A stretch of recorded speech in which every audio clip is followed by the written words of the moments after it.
-14 থেকে 10⁻⁻15, মানে বুঝতে পারছো কত ছোট। ক্লিয়ার? আর কিছু লেখার দরকার নেই। নাম্বার 3, খুব ইম্পর্টেন্ট নাম্বার 3টা, এর নাম ইলেকট্রো, কেউ বলছিল অলরেডি, ইলেকট্রোম্যাগনেটিক ফোর্স। কি ফোর্স? Electromagnetic force. আমি মুখে বলে দিচ্ছি, আমি আর লিখছি না কারণ লেখার জায়গা নেই। এক্ষুনি যেগুলো বললাম, কুলম্ব ফোর্স মনে পড়ে, স্প্রিং ফোর্স, ফ্রিকশন, কন্ট্যাক্ট, নন কন্ট্যাক্ট ফোর্স, মনে পড়ছে সব? তোমরা বলছিলে এরা সবাই কার আন্ডারে পড়ে? ইলেকট্রোম্যাগনেটিক ফোর্সের আন্ডারে। এটা লিখে রাখতে পারো, এটা পরীক্ষায় দিতে পারে। কি? Friction, Coulomb force, contact force, non contact force, আর কি বললাম, স্প্রিং ফোর্স। এরা সবাই কার আন্ডারে পড়ে? ইলেকট্রোম্যাগনেটিক ফোর্সের আন্ডারে পড়ে। Electromagnetic force long range force. কি force? Long range force. Clear?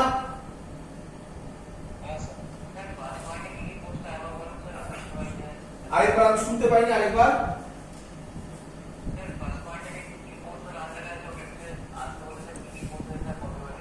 ইলেকট্রোম্যাগনেটিকের আন্ডারে বললে ওই যেগুলো বললাম, Coulomb force, friction force, contact force, non contact force, আর কি স্প্রিং ফোর্স। ক্লিয়ার? হ্যাঁ,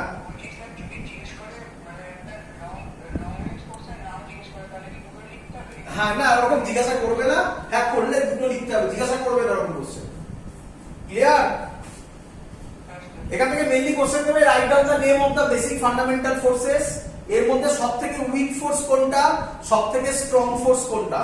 সবথেকে স্ট্রং ফোর্স লিখতে চলেছি, নাম শুনে বুঝতে পারবে। নাম স্ট্রং নিউক্লিয়ার ফোর্স। কি নাম? কি নাম?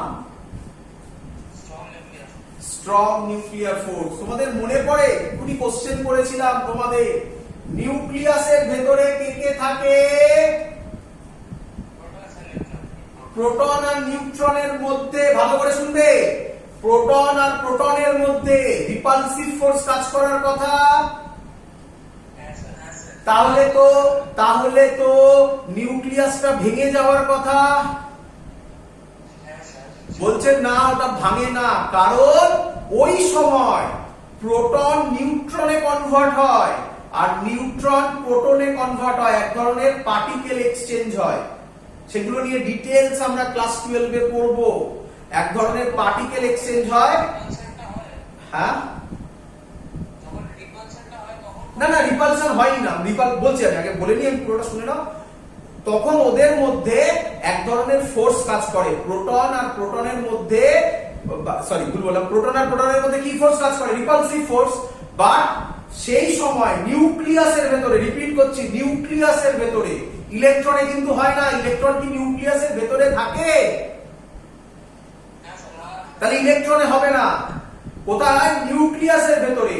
প্রোটন আর নিউট্রনের মধ্যে এক ধরনের ফোর্স কাজ করে, সেই ফোর্সটার নাম স্ট্রং নিউক্লিয়ার ফোর্স। সেই সময় কি রিপালসিভ ফোর্স কাজ করে না? হ্যাঁ করে।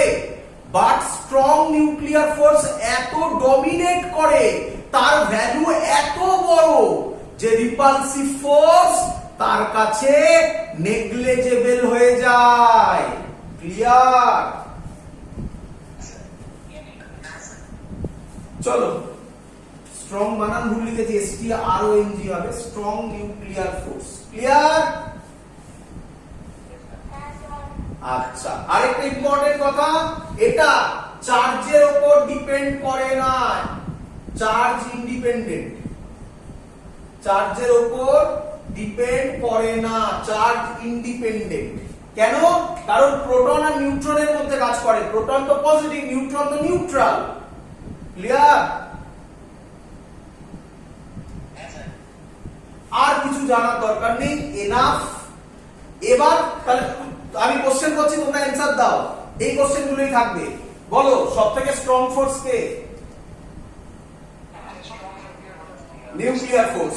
বলো সবথেকে উইক ফোর্স কে? বলো বলো ফ্রিকশন ফোর্স কার example? That's all, that's all.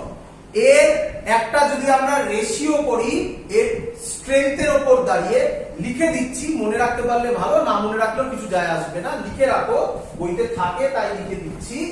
বলছে এর রেশিও হচ্ছে ফোর্সের, এই ফোর্স গুলো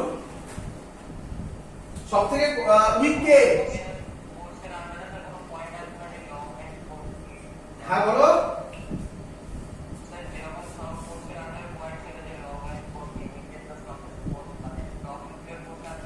হ্যাঁ, very good, very good, very good, miss করেছেন। বলো, তোমরা বলো, তোমরা অ্যানসার দিতে পারবে। Strong nuclear force, strong nuclear force কোথায় কাজ করে? নিউক্লিয়াসে। নিউক্লিয়াস বিরাট বড় হয় না ছোট হয়? তাহলে কি ফোর্স হবে, লং রেঞ্জ না শর্ট রেঞ্জ? ফিজিক্সে বুঝে থাকলেও নিজের অ্যানসার দিতে পারবে। ক্লিয়ার?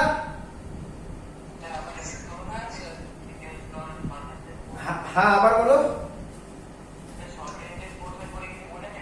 হ্যাঁ, মানে বললাম ফিজিক্সে বুঝে থাকলেও অ্যানসার দিতে পারবে, তাই না? মুখস্থ করতে হবে না, তাই না? চলো, আচ্ছা তাহলে আমি স্ট্রেংথ ওয়াইজ লিখছি। প্রথমে গ্র্যাভিটেশন, তারপরে উইক ফোর্স, তারপরে ইলেকট্রোম্যাগনেটিক ফোর্স, তারপরে স্ট্রং নিউক্লিয়ার ফোর্স। এর ভ্যালু হয়, এর রেশিও হয় 1:10⁻25:10⁻36:10⁻38। বলো সব থেকে স্ট্রং কে? 10⁻38 কে? Strong nuclear force. সব থেকে উইক এটা, এটা তাদের ভ্যালুর একটা কম্পারিজন বলতে পারো। ক্লিয়ার? এটা হচ্ছে এই যে বললাম এক্ষুনি, সব থেকে উইক কে? গ্র্যাভিটেশন। আর সব থেকে স্ট্রং কে? Strong nuclear force. এদের যদি আমি ফোর্সের স্ট্রেংথের রেশিও করি, তাহলে এরকম টাইপের ভ্যালু হয়। মুখস্থ করার দরকার নেই, বাট লিখে রাখতে পারো। ক্লিয়ার?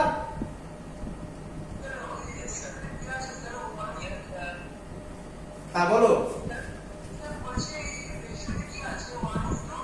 1:10⁻25:10⁻36:10⁻38।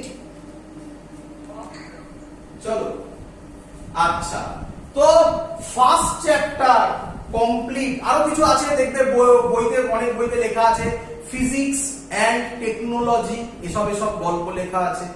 তো এসব আর কি বলবো আমি, তো বেসিক যেগুলো ইম্পর্টেন্ট জিনিস সেগুলো সব তোমাকে শিখিয়ে দিয়েছি। এর মধ্যে বেসিক জিনিস লাস্টের যে কোশ্চেনটা বললাম, আর বাকিগুলো তো গল্পই ছিল। আমরা এবার চলে যাচ্ছি চ্যাপ্টার 2 তে। ক্লিয়ার? চ্যাপ্টার 1 থেকে কোনো অঙ্ক করার দরকার নেই, কোনো অঙ্ক করার দরকার কি?